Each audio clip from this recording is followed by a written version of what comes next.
السلام عليكم ورحمة الله تعالى وبركاته. مرحبا بكم في قناة شهوات بشرى. اليوم ان شاء الله نقدم لكم شباكية المعتمدة عندي. نتمنى تنال الاعجاب ديالكم. كتجي لذيذة وهشيشة، كتجي شاربة العسل.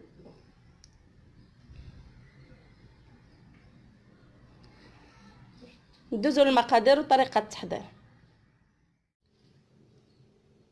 عندنا كيلو وربع ديال الفورص خمارة، 2 معالق ديال النافع محمر ومطحون، كاس ونص ديال الزنجلان محمر ومطحون، كاس ديال اللوز خضر مطحون، كاس ديال الزبده مذوبه، كاس ديال زيت الزيتون، نص كاس ديال المزهر، 4 كاس ديال الخل، معلقه كبيره ديال القرفه، معلقه صغيره ديال الخرقوم البلدي او الكركم، ضامه ديال الزعفران، صفر بيضه وشويه الملح. نبداو على بركه الله.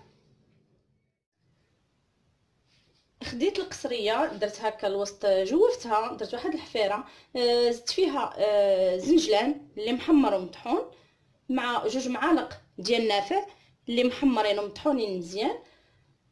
ودابا غنزيد كاس ونص ديال الزنجلان عبار ديال العنبه، هاد العبارات كلهم ديال العنبه، واللوز اللي كاس حتى هو ما محمرش، عفوا، كاس ديال اللوز اللي مطحون خضر.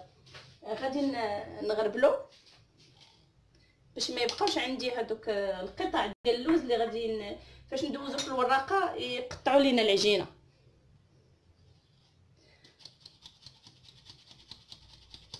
نحاول نحكو هكا بيديا لانه مطحون وكيبقاو شي قطع الا خليناهم في العجينه كيقطعوها لينا.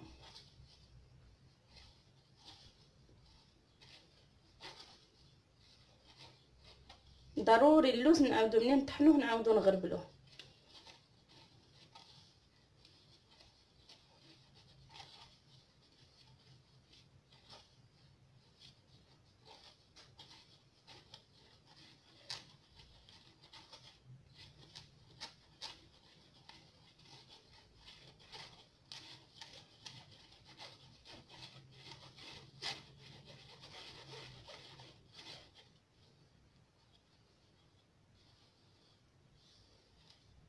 صافي، راه كيبقاو شي قطع هكا.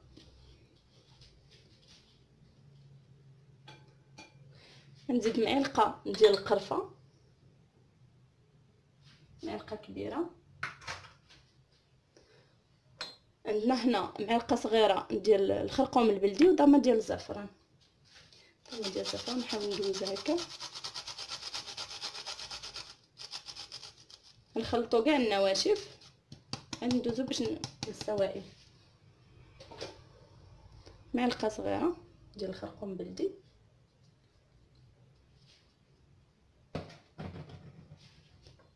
شويه ديال الملحه،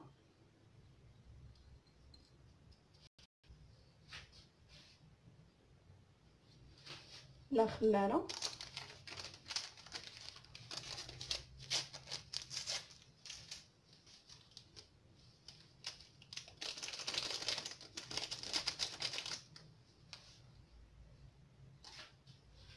نخلطوا دابا كاع هذوك النواشف.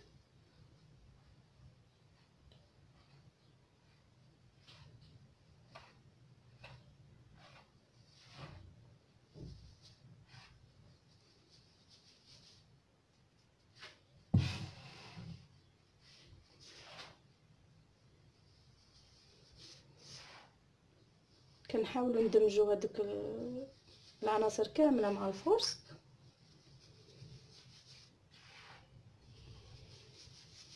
عاد ندوزو نجمعوها بالزبده وزيت العود والمزهر والخل اللي كيخليها هشيشه، يعني كتجي رطبه.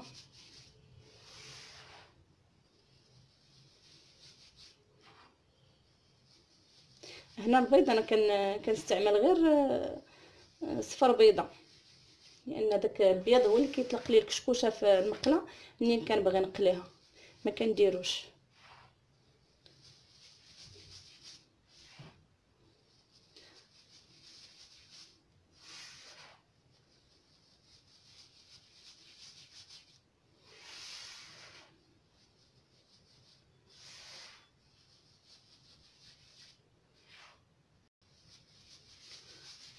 كنحاول نحل هذوك الحبيبات اللي كيكونوا ديال الزنجلان واللوز هكا مطحون مع الفورس.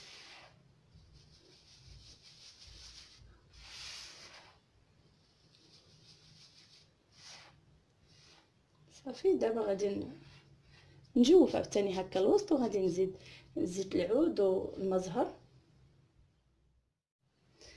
غادي نضيف 4 كاس ديال الخل ديال المزهر، عفوا نص كاس ديال المزهر، عاد 4 كاس ديال الخل،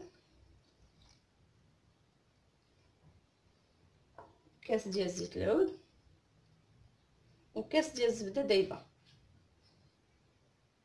وصفر بيضه. بعد ما ضفت الزبده وصفر بيضه، دابا كنحاول ندخل هكا العناصر مزيان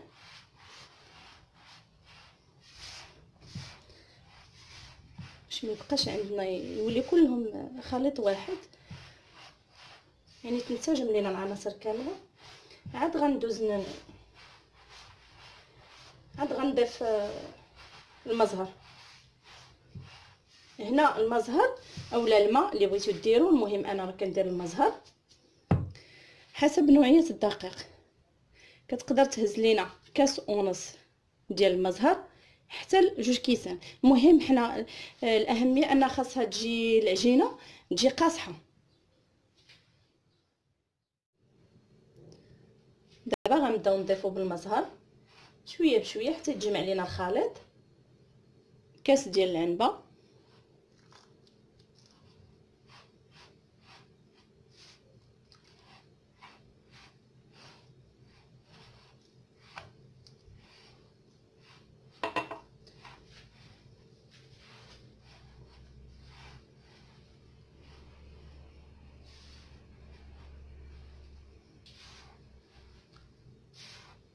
ما خصناش نجريوها، وفي نفس الوقت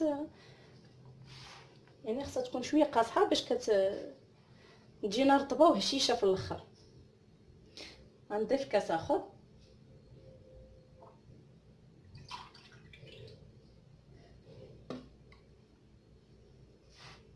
كنضيفو غير بشويه بشويه.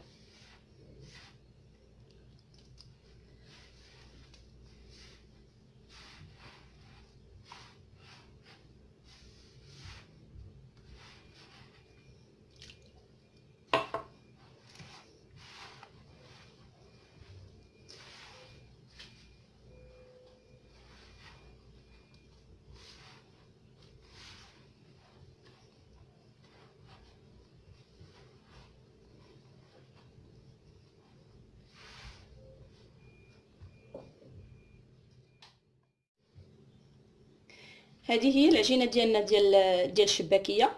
هزت ليا 2 كيسان ديال المزهر عبار ديال العنبه.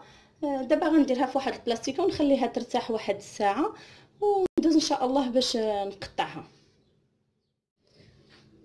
بعد ما خلينا العجينه ديالنا ارتاحت واحد الساعه، دابا غنسرحوها بالمدلك ونقطعوها.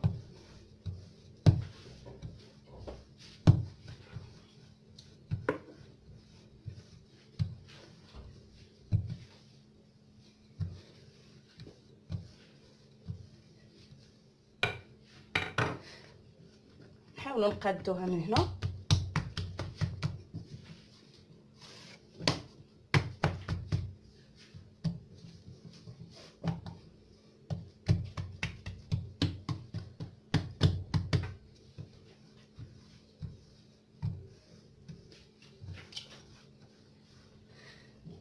كتبان لنا هكا، غنحاولوا نقادوها شويه بيدينا.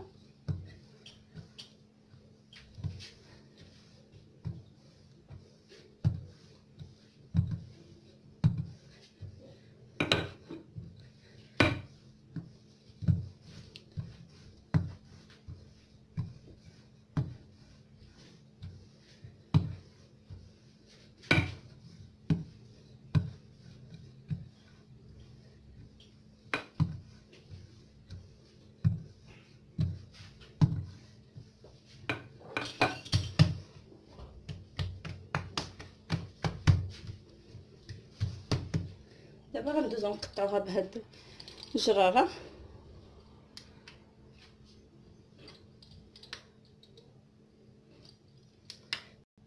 نقطعوها هكا باش تسهل علينا الخدمه. هذه جينا شويه كتكون معاك.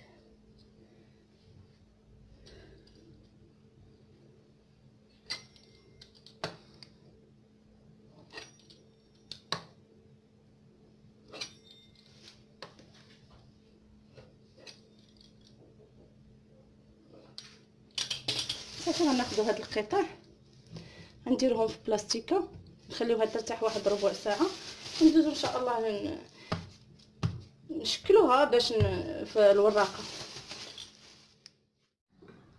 بعد ما خلينا العجينه ديالنا ارتاحت ربع ساعه دابا غادي ندوزو نسرحوها بالمدلك وندوزوها في الوراقه.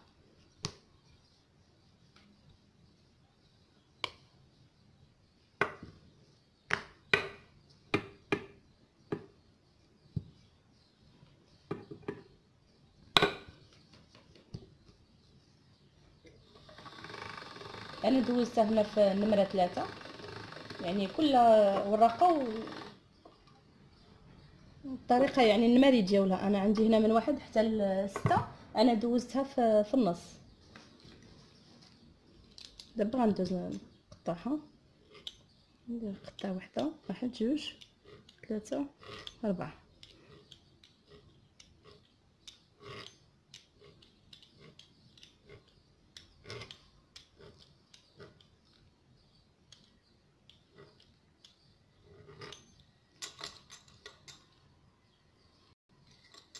هنا هاد الجوانب هادو انا ما حيدتهمش باش ما يشدش ليا دوك لي شيت ديال العجينه بزاف. هانتوما كنهز وحده ونطلق وحده نهز وحده. هاد الاولى كنديرها مع الثالثه والرابعه كنديرها مع الثانيه بحال ما هكا. كنجي هنا هاد الراس هذا نشدو صافي تنقلبها صافي تنقادها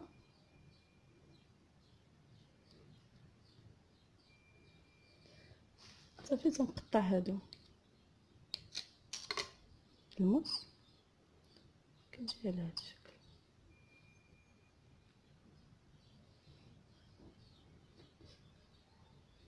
نعاود وحده اخرى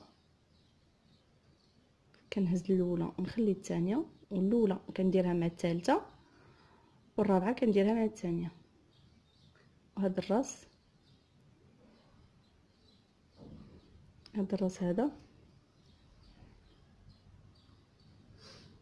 كنجمعو مع هادي صافي ونقلب.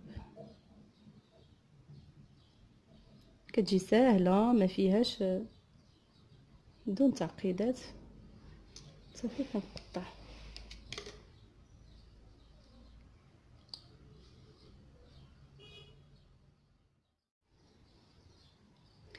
كناخذ الاولى نطلق وحده الاولى مع الثالثه والرابعه مع الثانيه هكا. وهذا الراس هذا نجيبو مع هذا نقرصها هكا باش ما تبداش نجمعها صافي ونحطها. ونجي لهاد الجوانب هادو نضغط عليهم هكا مزيان باش ما يتحلوش لينا في الزيت صافي نقطع.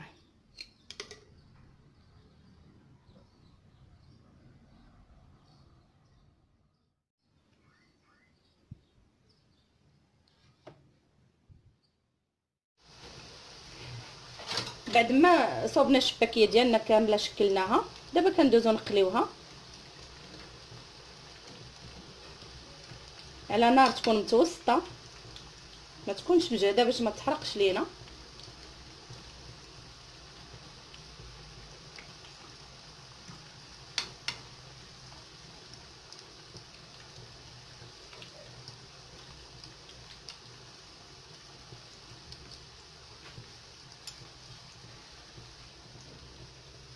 العسل هنايا انا ما سخنتوش كنخليه بحال ما هكا بارد حتى كنرمي فيه شباكيه سخونه وكيتطلق لينا.